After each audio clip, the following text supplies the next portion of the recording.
Everyone, अब हम अपनी नेक्स्ट वीडियो में पढ़ेंगे जॉन ऑस्टिन के बारे में। अभी हमने लास्ट वीडियो में पढ़ा था बेंथम के बारे में। अभी हमारी सीरीज चल रही है एनालिटिकल स्कूल की। तो एनालिटिकल स्कूल में बेंथम हो गया, अब हमारा आता है जॉन ऑस्टिन। तो जॉन ऑस्टिन क्या के बारे में पढ़ते हैं। देखो, जॉन ऑस्टिन का मानना था कि जो लॉ है वो अपने आप में इतना वास्ट है, उसे में सबकी अपनी अपनी अलग अलग ओपिनियन है। इसीलिए हमने पढ़ा था लास्ट में कि हमने इसलिए स्कूल्स डिवाइड कर दिए, जिस स्कूल में जो ऑथर की सूट कर रही है उसको स्कूल में डाल दिया। अब जॉन ऑस्टिन के बारे में देखें तो ये जो बॉर्न हुए थे, बॉर्न इन 1790, ये 1790 में बॉर्न हुए थे, ठीक है। फिर इनका जो एक बुक है जो कि मोस्ट इंपॉर्टेंट बुक है, वो है the province of jurisprudence determined. मैंने यहीं से क्यों स्टार्ट कर दिया इनका, क्योंकि इसी बुक में इन्होंने अपनी जो इनकी थ्योरी है उसको काफी डिस्कस करा है। तो ये प्री के लिए पहला ही आपको क्वेश्चन मिल जाता है। कौन सी बुक है इनकी? The province of jurisprudence determined. The province of jurisprudence determined. ये जो है the province of jurisprudence determined, इस बुक में क्या था, इन्होंने क्या किया था, यूनिवर्सिटी ऑफ लंदन में ये प्रोफेसर थे, इन्होंने वहां पर बहुत सारे लेक्चर्स दिए थे इसी जूरिस्प्रूडेंस के ऊपर। तो जो उन्होंने अपने जो ये लेक्चर्स थे, उन लेक्चर्स का पूरा रिकॉर्ड इस बुक के अंदर डाला था कि क्या क्या इनके लेक्चर्स रहे हैं। तो ये बुक आपको कैसे याद रखनी है, जो उनके 6 लेक्चर्स जो उन्होंने डिलीवर करे थे लंदन यूनिवर्सिटी में, उन्हीं लेक्चर्स का डिस्क्रिप्शन इन्होंने यहां इस बुक में किया है। ये मोस्ट इंपॉर्टेंट इनकी बुक है, the province of jurisprudence determined, ठीक है। अब हम पढ़ते हैं इनकी थ्योरी के बारे में कि इनकी थ्योरी क्या कहती है। अगर हम देखें, जो इनकी थ्योरी है वो 4 में डिवाइड होती है। सबसे पहले जो इनकी थ्योरी आती है वो आती है कमांड में, कमांड, फिर आती है सोवरिन, फिर आता है सैंक्शन, फिर आती है duty. Command, sovereign, sanction, duty. अब इन्हीं क्या इसे वैसे लर्न करने का एक शॉर्टकट वाला तरीका है CDS। ये मेन चीजें हैं। CDS क्या हो गया? कमांड, D से हो गया ड्यूटी, और S से 2 आ जाते हैं सोवरीन और सैंक्शन। मैं तो इसी तरीके से लर्न करती हूँ कि कीवर्ड्स बना के करो तो हमें याद हो जाता है, क्योंकि थियोरेटिकल में लिखने में हेल्प होती है और ऑब्जेक्टिव में हमें ये हेल्प करता है कि हाँ CDS से एकदम याद आ जाएगा। अच्छा, अगर कोई भी प्री के क्वेश्चन में आ जाता है कमांड, सोवरीन, सैंक्शन, ड्यूटी, तो ये किसकी थ्योरी है? ये हमारे जॉन ऑस्टिन की है। अब इसे हम 1 बाय 1 देखते हैं कि क्या कहती है इनकी थ्योरी। सबसे पहले जो हम देख के चलते हैं कमांड। कमांड की अगर मैं सिंपल बात करूं, अगर आपसे पूछूं क्या होता है कमांड, तो आप क्या कहोगे? कोई ऑर्डर पास करना। कोई भी ऑर्डर पास करना क्या कहलाता है? कमांड कहलाता है। उसको हम क्या बोलते हैं? कमांड बोलते हैं, ठीक है। जब कोई ऑर्डर पास होता है, एक सिंपल सी बात है, अगर मैंने कोई ऑर्डर पास करा है स्टूडेंट्स के लिए, तो उनको क्या करना होगा? उसे ऑबे करना होगा। तो इसीलिए ही हमने कमांड को कहा है कि यहां पर सामने वाली की क्या बन जाती है? ड्यूटी बन जाती है। उनके ऊपर एक ऑब्लिगेशन हो जाता है कि जो आपके पास ऑर्डर आया है आपको उसे क्या करना है? ऑब्लाइज्ड हो, आपको उसे फुलफिल करना है, ठीक है। फिर इसी के पीछे क्या आ जाता है? इसी में ही सैंक्शन आ जाता है कि अगर ये ड्यूटी को ऑबे नहीं करा, अगर ये ड्यूटी फुलफिल नहीं हुई, तो क्या लगेगा? इस पे पेनल्टी लगेगी। अगर ये ड्यूटी ऑबे नहीं हुई तो उस पे क्या लगेगी? पेनल्टी लगेगी। बहुत सिंपल से एग्जांपल है। अगर हम BNS देखें, BNS में हमें पता है अगर किसी ने मर्डर किया, क्या है? किसी का मर्डर नहीं करना हमारी ड्यूटी है। अगर कोई मर्डर करता है तो उसके पीछे क्या लगा हुआ है? सैंक्शन लगा हुआ है कि उसको क्या मिलेगी? पनिशमेंट मिलेगी, और वो क्या होगा? पनिश्ड होगा। तो समझ में आया? कमांड क्या बता रहा है? कमांड बता रहा है एक ऑर्डर, जिसमें आपको एक ऑर्डर मिल रहा है और आपकी ड्यूटी बनती है उसे फुलफिल करना, और अगर आप ड्यूटी फुलफिल नहीं करते हो तो आपके ऊपर क्या लगती है? पेनल्टी लगती है। ऐसा कहना था हमारे जॉन ऑस्टिन का।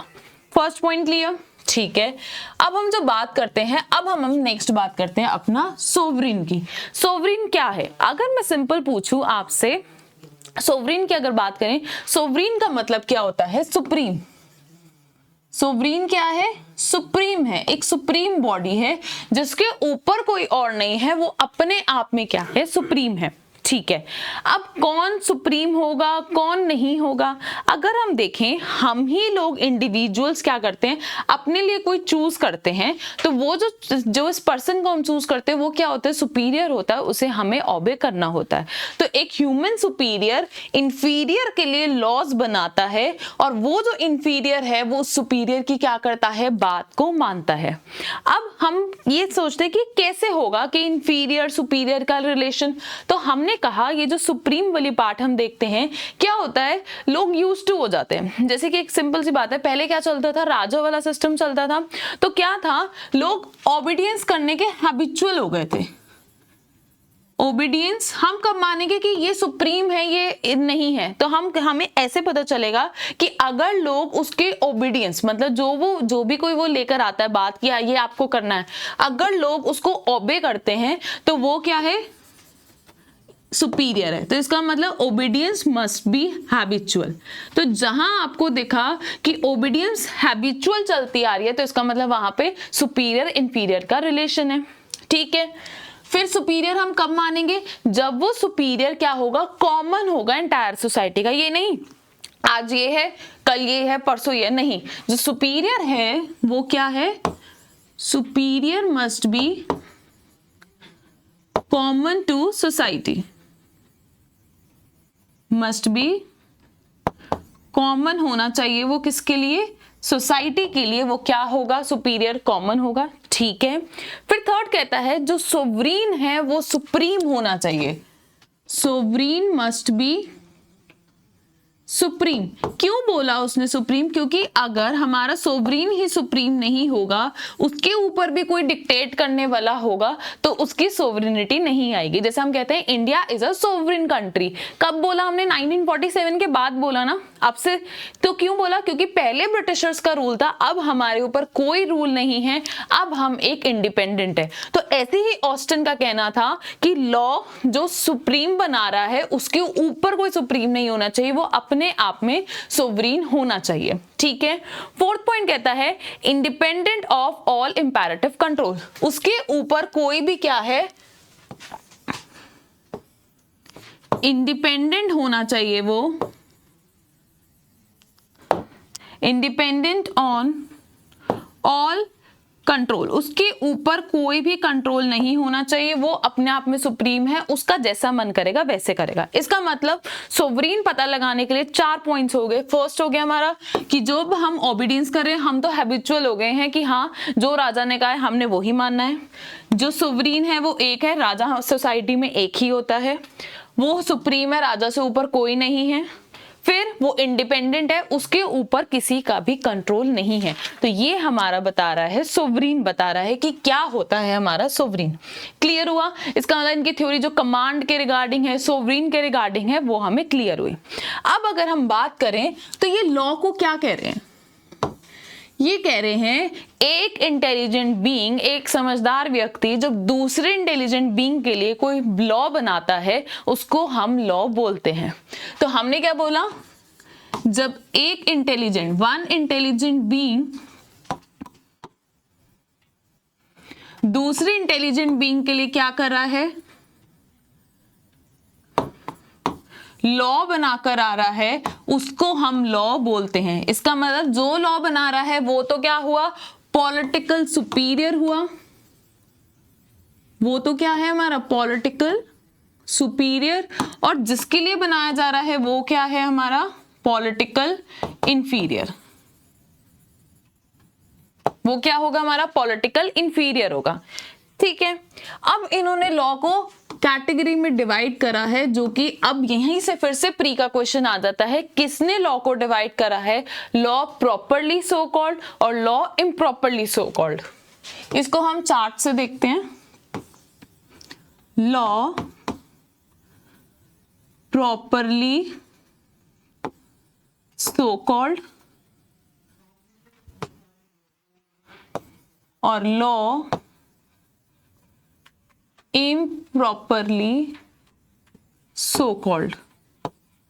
इन्होंने इस कैटेगरी में लॉ को डिवाइड करा कि उनके अकॉर्डिंग दो तरीके के लॉज हैं। फिर लॉ प्रॉपरली सो कॉल्ड को भी डिवाइड करा हुआ है, डिवाइन लॉज और ह्यूमन लॉज में। फिर ह्यूमन लॉज को फर्दर डिवाइड करा हुआ है पॉजिटिव लॉ और positive law set as by man as political superior.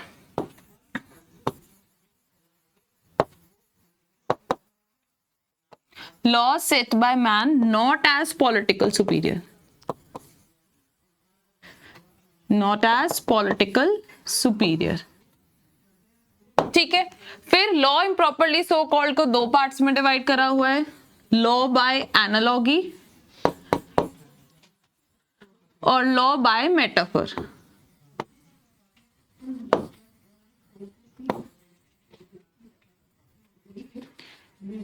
अब हम इन्हें समझते हैं। देखो, उन्होंने बहुत सिंपल तरीके से बताया लॉ को दो कैटेगरी में, लॉ प्रॉपरली सो कॉल्ड और लॉ इम्प्रॉपरली सो कॉल्ड। मतलब जो ये प्रॉपर तरीके से मानेंगे लॉ और जिन्हें हम लॉ इम्प्रॉपर तरीके से मानते हैं। ठीक है। इन्होंने कहा एक तो होते हैं डिवाइन लॉज। डिवाइन लॉज कौन से होते हैं? जो हमारे गॉड ने बनाए हैं, जो हम बाय नेचर देखते आ रहे हैं कि जैसे भगवान जी देखते हैं हम उन्हें जय करते हैं, तो वो क्या है? वो डिवाइन लॉज है जो चलते आ रहे हैं। फिर एक होते हैं ह्यूमन लॉज। ह्यूमन लॉज कौन से लॉज होते हैं? जो ह्यूमन बनाता है। तो ह्यूमन लॉ में सबसे पहला एक जो लॉ आता है वो आता है पॉजिटिव मोरालिटी का। वो क्या कहता है? पॉजिटिव लॉ जो हम अभी तक पढ़ रहे हैं कि एक सुपीरियर इंफीरियर के लिए क्या कर रहा है? लॉ बना रहा है। फिर कुछ लॉज ऐसे भी होते हैं जिसमें सुपीरियर इंफीरियर का रोल नहीं होता। जैसे कि मान लो अब गार्जियन है, गार्जियन के पास राइट है, हर चीज का राइट। अगर कोई प्रॉपर्टी आ रही है उसके बच्चे के लिए या उसका डिसीजन लेना है, डॉक्टर को कंसेंट देनी है, तो वो सारे राइट्स किसके पास है? गार्जियन के पास है। तो यहाँ पर कोई हमने एक मैन ने नहीं सेट करा उसके लिए पॉलिटिकल सुपीरियर के लिए। कुछ लॉज ऐसे भी होते हैं जिन्हें हम सुपीरियर इंफीरियर में नहीं डालते हैं। ये तो हो गया हमारा लॉ प्रॉपरली सो कॉल्ड। ठीक है। अब लॉ इम्प्रॉपरली सो कॉल्ड कौन सा है? जिसे उसने डाला है कि ये लॉ की तरह दिखते से हैं पर ये है नहीं प्रॉपर तरीके से। क्या है? इसने कहा है लॉ बाय एनालॉजी वो लॉज होते हैं जो ओपिनियन के ऊपर बेस्ड होते हैं। ओपिनियन के ऊपर बेस्ड होते हैं जैसे कि मान लो अब मैं एक सोसाइटी में रह रही हूँ, उस सोसाइटी के अपने रूल्स होते हैं कि आपको 10 बजे तक आना है, आप इस तरीके से नहीं आएंगे, आप यहाँ सोसाइटी में ड्रिंक नहीं करेंगे, या आपके हर महीने इतना फंड जाना है। वो कौन से होते हैं? वो लॉ बाय एनालॉजी होते हैं जो ओपिनियन बेस्ड होते हैं। हर किसी के अपने अलग अलग लॉज होते हैं। ठीक है। फिर एक होते हैं लॉ बाय मेटाफर जिन्हें नेचर लॉज देता है। जैसे कि हम बात करते हैं लॉ ऑफ ग्रेविटी की, तो ग्रेविटेशनल फोर्स है वो किसके अंदर आएगा? वो लॉ बाय मेटाफर में आएगा जो नेचर ने दिए हैं, जो एक यूनिफॉर्मिटी हमें बताते हैं। ठीक है। तो अब आपसे प्री में क्वेश्चन पूछा जाता है who bifurcated law into two category, law properly so called और law improperly so called. So it is Austin, और ऑस्टिन ने इसे क्या करा है? बाइफरकेट करा है। ठीक है। ये तो उसने बता दिया ये लॉज हैं। फिर उसने इसका एक्सेप्शन भी दिया,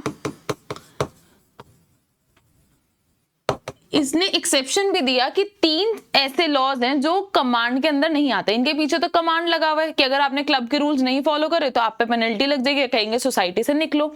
ऐसे भी लॉज होते हैं जिनके पीछे क्या है? ये कमांड नहीं होती बट वो भी लॉ की कैटेगरी में आते हैं। तो उसको 3 कैटेगरी में डिवाइड करा है। एक होते हैं डिक्लेरेटरी, एक होते हैं डिक्लेरेटरी लॉज, एक होते हैं रिपीलिंग लॉज और एक होते हैं इम्परफेक्ट लॉज। ठीक है। तो अगर हम डिक्लेरेटरी लॉज की बात करें तो वो ऐसे लॉज होते हैं जो सिर्फ एक्सप्लेन करते हैं और इंटरप्रेट करते हैं प्रोविजन को। जैसे मैं अगर बात करूं general clauses act, general clauses act क्या है?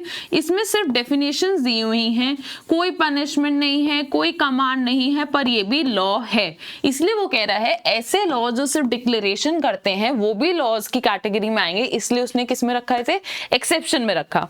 फिर रिपीलिंग लॉज आते हैं कि अब ये लॉ लॉ आया है जो पहले वाले लॉ को, एग्जिस्टिंग लॉ को क्या करता है, रिपील करता है, तो उन्हें भी रिपीलिंग लॉज, ये भी लॉ की कैटेगरी में आते हैं। फिर एक आते हैं इम्परफेक्ट लॉज। अब मैं बात करूं इम्परफेक्ट लॉज की, तो इम्परफेक्ट लॉज कौन से होते हैं, जो एक इम्परफेक्ट ऑब्लिगेशन क्रिएट करते हैं, जैसे उन्हें फॉलो करना ना करना डिफरेंट हो जाता है। जैसे कि अगर मैं बात करूं, आपने किसी कंपनी से कोई लोन लिया, उन्होंने टर्म्स एंड कंडीशन लगाई कि अगर आपने 6 महीने में लोन दे दिया तो आपको कोई इंटरेस्ट नहीं देना होगा। तो ये जो नया लॉ लेकर आते हैं, इन्हें हम क्या बोलते हैं, इम्परफेक्ट लॉज बोलते हैं। तो ये 3 लॉज हैं। तो इसलिए मैंने आपको एक्सेप्शन बताया, क्योंकि कितनी बार ये भी प्री में आ जाता है कि क्या ऑस्टिन के अकॉर्डिंग ये तीनों लॉज हैं, तो कहेंगे यस ये हैं, ये उसने एक्सेप्शन की कैटेगरी में डाला है, declaratory, repealing and imperfect law. ठीक है, अब जब इतनी सारी ऑस्टिन ने बातें करी है, तो ऐसा तो है नहीं उसका क्रिटिसिज्म ना हुआ, उसकी बुराइयां नहीं हो। तो ऑस्टिन की थ्योरी का क्रिटिसिज्म भी बहुत हुआ था कि नहीं, उसने काफी चीजें लैक करी हैं। तो सबसे पहला जो क्रिटिसिज्म आया था वो ये आया था, हमने पढ़ा है लॉ का पर्पस क्या है, लॉ का पर्पस है जस्टिस प्रोवाइड कराना। तो सालमन का कहना था इनकी थ्योरी में तो कहीं भी हमने जस्टिस सुना ही नहीं, कहीं भी जस्टिस का डिस्क्रिप्शन नहीं था, पहला क्रिटिसिज्म। फिर हमने बात करी थी कस्टम्स। अगर हम देखें कोई भी जो लॉ आता है, हम लॉ के सोर्स में सबसे पहला कस्टम जरूर देखते हैं, क्योंकि कस्टम से ही हमारा लॉ बना हुआ आता है। पर टोटली ऑस्टिन ने तो इग्नोर कर दिया कहीं उनका, क्योंकि उनका कहना है जिसके पीछे सैंक्शन होगा वो ही लॉ है, जिसके पीछे सैंक्शन नहीं है वो लॉ नहीं है। इसलिए उन्होंने टोटली क्या कर दिया, कस्टम को भी इग्नोर कर दिया। ठीक है, फिर जो हम इंटरनेशनल लॉ की बात करते हैं, उनके अकॉर्डिंग इंटरनेशनल लॉ के पीछे भी सैंक्शन तो है नहीं प्रॉपर तरीके से, इसलिए उन्होंने उसे किस में डाल दिया, पॉजिटिव मोरालिटी में डाल दिया, जबकि हमारे इंटरनेशनल लॉज भी क्या है, बहुत इंपॉर्टेंट है। फिर देखिए हम बार बार कमांड की बात कर रहे हैं, तो इन्होंने कमांड को क्या कर दिया, काफी ओवर एम्फेसाइज किया, ओवर एम्फेसाइज करा कि कमांड होगा तभी हम फॉलो करेंगे, कमांड नहीं होगा तो हम फॉलो नहीं करेंगे। तो ये थी हमारी पूरी ऑस्टिन की थ्योरी। Hope you like this and do let me know in the comment section if there is any doubt. Thank you.